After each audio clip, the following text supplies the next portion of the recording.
Now, over the objections of Republican lawmakers and some Democrats, Governor Murphy declared a new public health emergency due to COVID yesterday. We had that coverage here on News 12.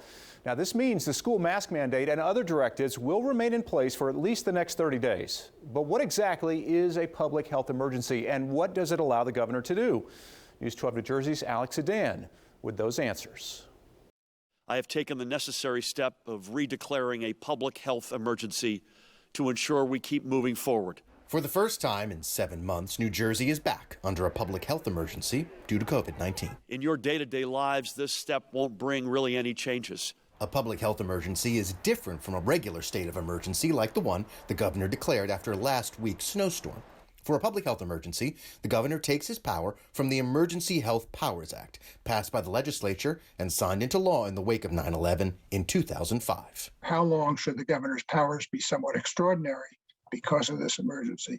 And at what point should those powers go back to something closer to what they normally are? Under the Emergency Health Powers Act, the governor has 30 days before he has to renew that public health emergency. But during that time, he or Commissioner of Health Judith Persichelli legally have the power to order people quarantined, require vaccinations, or even order temporary mass burials. I think Governor Murphy's probably used the executive power more than other governors.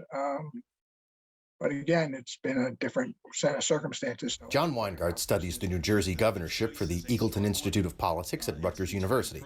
He says laws like the Emergency Health Powers Act are designed to allow action in a fast unfolding crisis. You do want a governor to be able to respond to unforeseen, unpredictable circumstances like what we're in now, and to not say, we hear that people are getting real sick, let's schedule a legislative hearing for 60 days from now.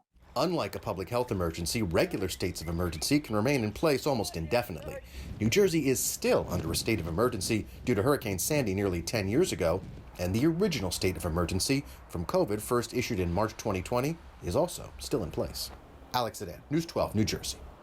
Now, the governor's office saying today that the 2 states of emergency due to the snow will be closed soon, but that the states of emergency from Hurricane Ida, Superstorm Sandy, Hurricane Irene in 2011 all remain in place.